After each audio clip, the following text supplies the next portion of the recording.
안녕하세요. 닥터조은근의 알기 쉬운 당뇨 심장병 이야기입니다. 저는 연세조은근내과 대표원장 내과 전문의 조은근입니다. 날씨가 많이 덥고요. 굉장히 힘든 계절입니다. 당뇨병 환자도 많아지고 있고 또 당뇨 환자들도 과일이라든가 여러 가지 유혹 때문에 이제 당이 조절이 잘 안 되는 계절이죠. 그 얼마 전에 생로병사에서 당뇨병 특집을 이제 한 것 같은데 그래서 그런지 좀 당뇨병에 대한 관심이 더 많이 높아지고 있습니다. 그 이제 바람직한 게 우리나라 전체 국민 중에서 당뇨병 환자도 굉장히 많고 또 당뇨병이 될 사람도 굉장히 많고 해서 사실은 잠재적으로 약 800명에서 1000만 명의 추후 당뇨병 전체다 해서 당뇨병 환자가 되지 않을까 이제 생각을 하고 있는데 그렇기 때문에 지금 있는 당뇨병 환자는 당뇨 조절이 굉장히 중요하고요. 아직 당뇨병이 오지 않은 사람은 적극적으로 예방을 해서 당뇨를 이제 막아야 되겠죠. 그런 의미에서 오늘 제가 말씀드릴 거는 어떻게 하면은 나의 당뇨 위험도를 예측할 수 있을까 아주 쉽게 이런 거에 대해서 오늘 좀 말씀을 드리도록 하겠습니다.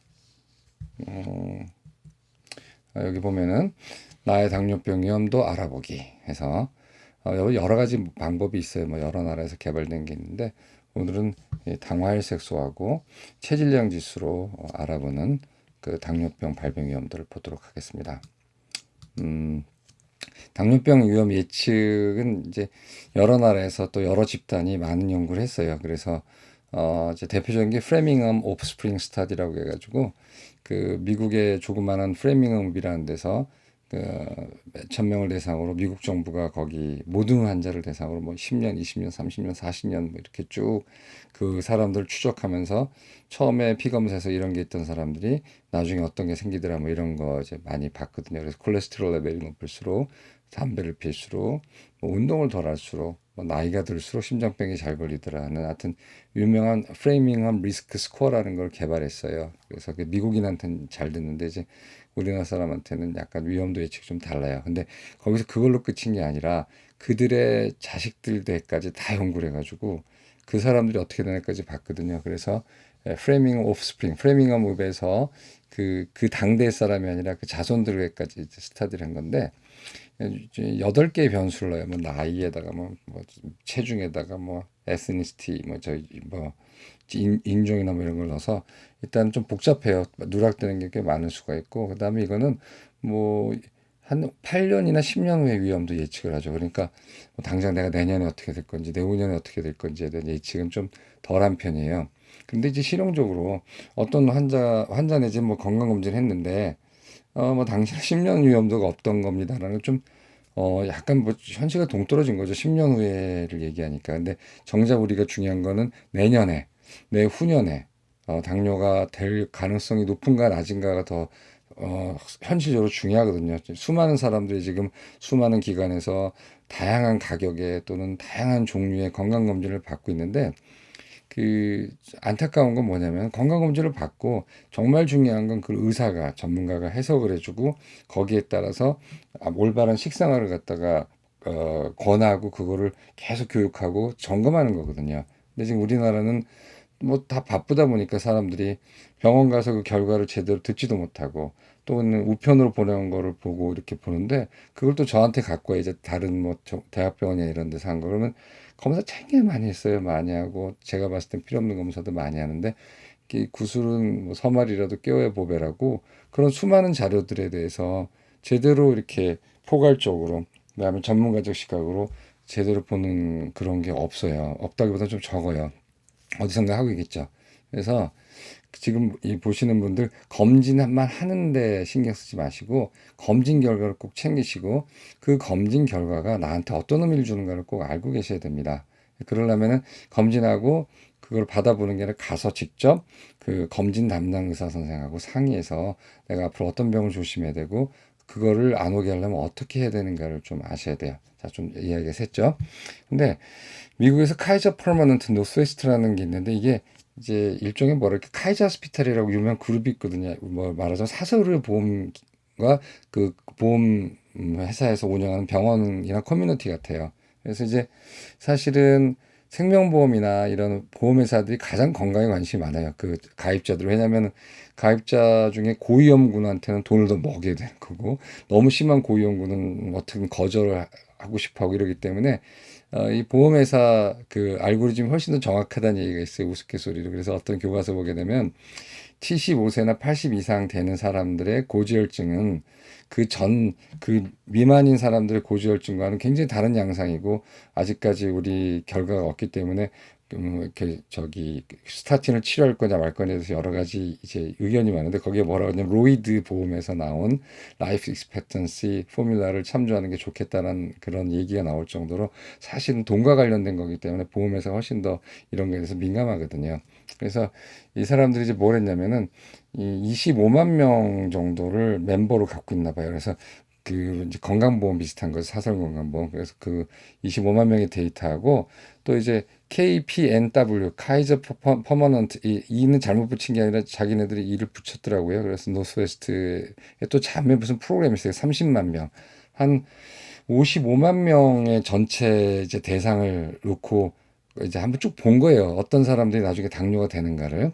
그래서 한 약 38%인가가 당뇨병 전 단계였대. 이 전체 그 멤버 중에 약 3분의 1 정도가 당뇨병 전 단계였는데, 이제 그분들을 쭉 이렇게 추적 검사하면서 당뇨가 되는 걸 이제 본 거예요. 그래서 여러 가지 뭐 이런 변수가 많은데, 그러면서 너무 복잡하거든요. 그래서 여기서는 어떤 거 뭐냐면, 첫째는 당화혈색소를 보고요. 두 번째는 키하고 몸무게를 바탕으로 나온 체질량 지수를 이제 두 가지를 본 거예요. 그래서 이거에 따라서 어떻게 나중에 당뇨가 되는가를 이제 본 거거든요. 그래서 요거 아직 논문으로는 안 나왔고 그냥 코멘트로 나왔어요. 이거는 이제 의사들이 잘 보는 메디스케이프라는 그런 그 온라인 사이트인데, 카이저 퍼머넌트 노스웨스트 해가지고 어떻게 했냐면은 5.7에서 6.4% 당화혈색소 이 정도 되는 사람들을 5.7, 5.8, 5.9, 6.0, 6.1, 6.2, 6.3, 6.4%로 구간을 나눴고, 그다음에 체질량 지수도 뭐 25, 25에 30 뭐 이렇게 했어요. 그래서 2009년에서 2011년 사이에 그 사람들이 당화혈색소를 잰 거를 바탕으로 이제 2년 동안을 본 거예요. 굉장히 짧은 기간이거든요. 그래서 2년 동안 봤을 때 당화혈색소로 6.5% 되는 걸 넘은 것, 즉 당뇨병 발병이 되는 거죠. 이제 그 율을 본 겁니다. 근데 굉장히 그 뭐라 그럴까, 이게 흥미롭다 그러면 그렇고 하여튼 굉장히 인상적인 결과가 나왔어요. 그래서 일단 당화혈색소가 뭔지는 뭐 대부분 다 아시겠지만, 모르시는 분들에서 다시 한번 리마인드 시켜드리고, 이따가 그 링크를 하나 걸어드릴 거예요. 영상 끝에 그걸 한번 보시면 되는데, 2, 3개월 동안의 평균 혈당을 반영해서 식사와 상관없어요. 찍을 때 여기서 찍기도 하고 여기서 찍기도 하는데, 거의 정확도가 차이가 없는 걸로 이번에 나와서 미국 FDA가 여기서 찍는 거를 인정을 했어요. 그걸로 당뇨를 진단해도 된다고 얼마 전에. 그래서 2, 3개월 동안의 평균 혈당을 반영하고, 체열 당시의 식사 여부와는 상관없어요. 내가 오늘 밥을 많이 먹고 왔다, 어제 술을 많이 마셨다, 뭐 일주일 동안 뭐 했다, 별로 상관없어요. 물론 2, 3개월 동안에 똑같이 반영되는 건 아니고, 내가 체열하기 바로 직전 것들이 좀 더 많이 반영이 되긴 해요. 타임 웨이티드라고 그러는데, 즉 3개월 전에서 2개월 전의 혈당보다는 지금 내가 체열했을 때 1개월 전의 혈당이 더 영향을 주긴 해요. 그러나 하여튼 거의 3개월 이제 보고, 그다음에 내가 오늘 식사를 했든 어제 뭘 했든 간에 별 영향을 주지 않기 때문에, 중단기적 2, 3개월 동안의 혈당 조절의 여부를 보는 거로 굉장히 중요한 겁니다. 그래서 뭐 저희 병원 다니시는 환자분들 계시겠지만 다 2, 3개월마다 한 번씩 하고, 또 당뇨병은 아니지만 뭐 중성지방이 높고 뱃살이 많이 나고 지방간이 있고 해서 이건 틀림없이 당뇨병 전 단계다 하는 분들도 당화혈색소 검사를 해보면은 거의 전 단계가 나오죠. 그래서 정상은 5.7% 미만이에요.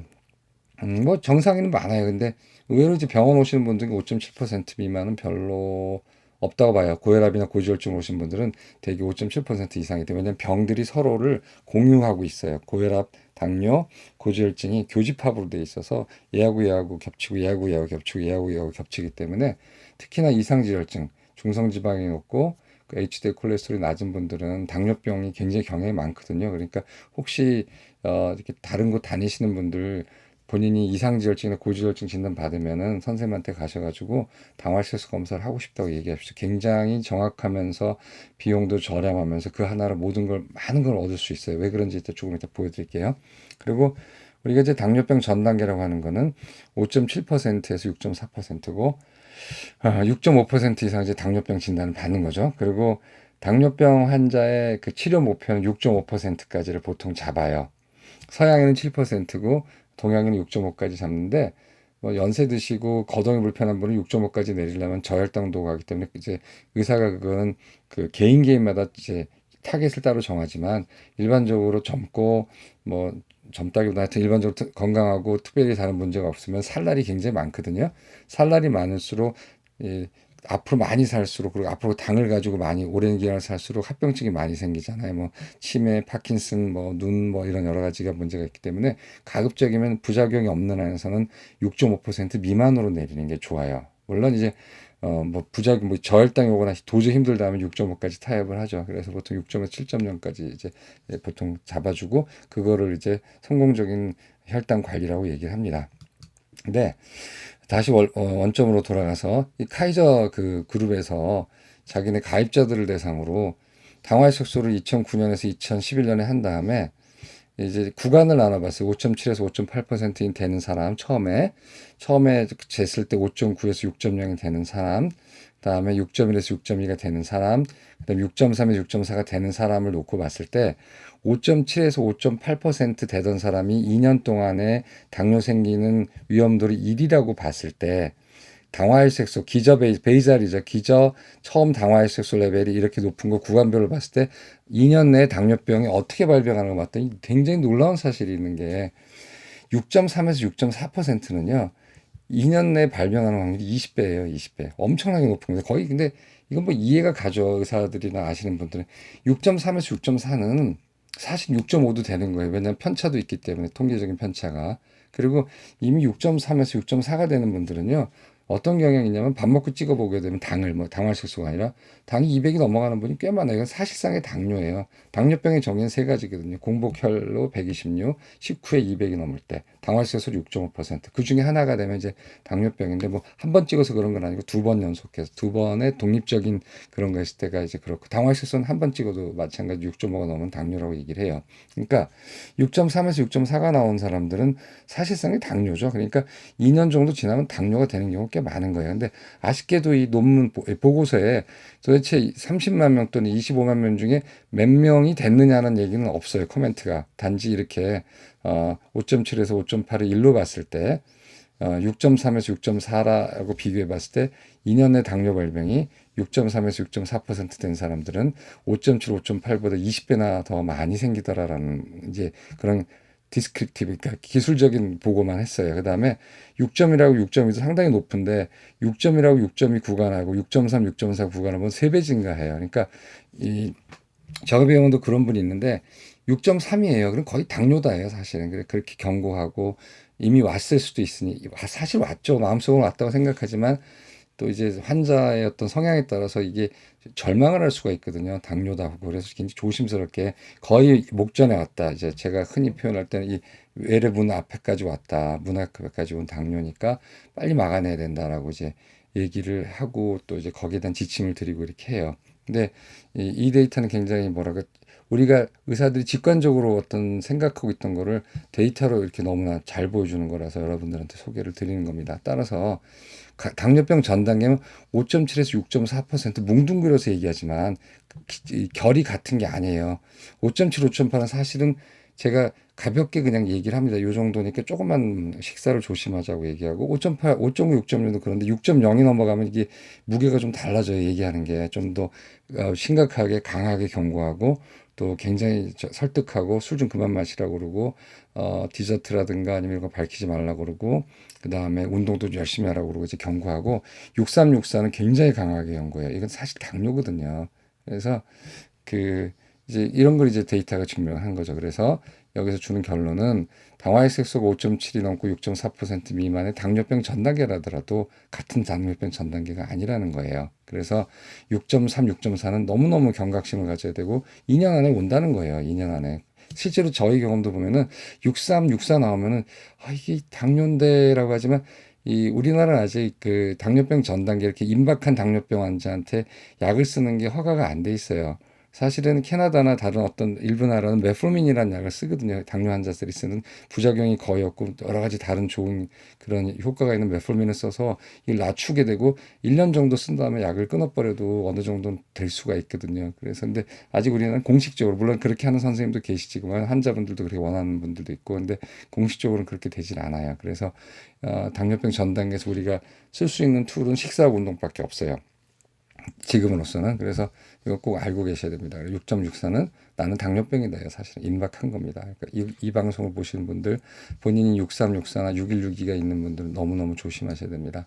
그래서 이 임상적 의미는요. 당화혈색소는 그 사람의 체질량 지수, 아까 체질량 지수 했는데 체질량 지수 상관없이 당화혈색소만이 중요하다는 거예요. 그 사람이 뚱뚱하든 배가 나왔든 말렸던 간에 당화혈색소 자체가 중요한데 체질량 지수와 관계없이 짧은 기간 내 당뇨병 발병 얘기는 가장 확실한 지 2년 만에 그렇잖아요. 그러니까 프레밍엄 오프스프링 뭐 이런 스코어라든가 다른 스코어들은 5년, 10년 후에 당뇨병 발병을 보지만 지금 이 제가 보고 드리는 이 말씀드리는 거는 특이하게 2년 만에 본 거예요. 그러니까 그렇게 아주 단기간에도 당뇨병이 확 되더라는 거예요. 뭐 내가 5년 있다 잘하면 이럴 시간이 없다라는 거예요. 바로도 임박했다는 내 코앞에 내 눈앞에 그다음에 머리에 불타고 있듯이 당뇨병이 온다는 거죠. 그렇기 때문에 조심하셔야 되고 당화혈색소가 높을수록 당뇨병 발병이 머지 않았어요. 특히 6364는요. 이거는 당화혈색소 사실상 당뇨거든요. 그러니까 당화혈색소가 높은 비당뇨에는 확실하고 신속하게 예방적 행동, 신속이 여기서 중요해요. 이제는 죽었다고 생각하고 죽었다는 아니지만 야 큰일 났다고 생각하셔서 생활 습관은 전면적인 그 각오를 단단히 하시고 전면적인 걸 바꿔야 됩니다. 근데 바꾸면 좋아져요. 바꾸면 좋아지는데 참 안타깝게도 우리나라 사회는 특히나 자신을 돌볼 수 있는 기회가 없는 그런 좀 굉장히 바쁘고 힘든 사회거든요. 그렇기 때문에 대부분의 사람들이 이걸 알면서도 뭐 직장 회식이다 뭐다 해가지고 굉장히 힘들어해요. 잘 못 바꿉니다. 뭐 특히나 영업하시는 분들이나 이런 자영업하는 분들은 결국은 당뇨가 돼서 오는 경우가 꽤 많아요. 이게 안타까운 거거든요. 그래서 그렇지만 하여튼 지금으로선 그렇고 혹시 정부 당국자 쪽에서 보건당국자 쪽에서 당화혈색소가 6.0을 넘는 사람들한테는 메포민 같은 싸고 좋고 오래돼서 부작용도 다 알려져 있고 장기적인 부작용이 없는 그런 약들은 당뇨병 전 단계에서 선제적으로 환자한테 써서 당뇨병 발병을 막고 그렇게 할 수 있는 방법을 좀 마련했으면 좋겠어요. 아마 당뇨병 학회가 이것도 노력해 드리려고 봐요. 그다음에 세 번째가 중요한 건데 당뇨병 전 단계는 당뇨병의 전 단계일 뿐만 아니라 심장병의 전 단계예요. 아마 이 방송상에서 말씀을 안 드리고 블로그에 아마 제가 글을 써놓은 것 같은데 당뇨병 전 단계는 심장병 전 단계예요. 그렇기 때문에 당뇨병 전 단계 내가 오래 있고 당뇨병만 안 되면 되지라고 생각하는 분 계시지만 이미 당뇨병 전 단계가 되면은요.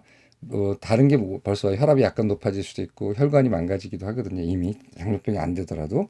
그렇기 때문에 그 자체가 굉장히 하나의 질병이 될 수가 있어요. 특히나 혈관을 망칠 수가 있기 때문에 당뇨병 전 단계도 오래 머무르시면 안 돼요. 그렇기 때문에 적극적인 식사를 바꾸는 하여튼 생활 습관의 전면적인 변화를 꾀하셔야 됩니다. 식사도 제대로 바꾸고 운동을 이제 열심히 하셔야 돼요. 식사도 식사지만요. 운동을 생활하는 게 굉장히 중요합니다.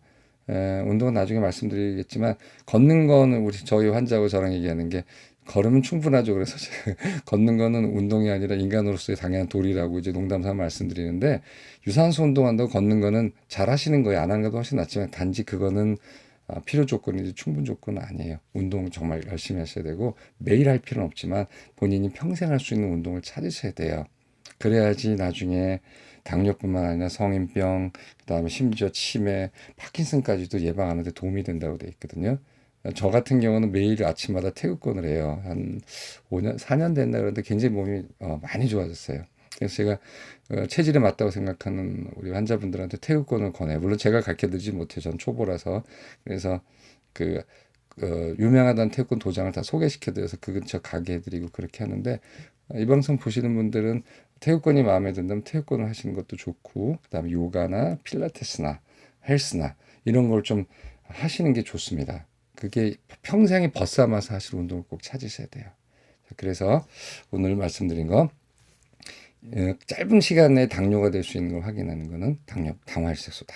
그리고 당화혈색소는 거의 정확하고 싸고 확실한 방법이기 때문에 건강 검진할 때 좀 넣어달라고 얘기하시고 이제 본인 돈 내고 할 때 그다음에 또 다른 고혈압이나 다른 병으로 다니시는 분들은 그 주치의 선생님한테 가셔서 당뇨에 대한 위험도 나는 알고 싶으니 당화혈색소를 해달라고 그러세요. 그래서 5.7에서 6.4% 안에 들어가면 당뇨병 전 단계고 6.0이 넘으면 굉장히 시급한 거기 때문에 식사와 운동을 꼭 바꾸셔야 됩니다.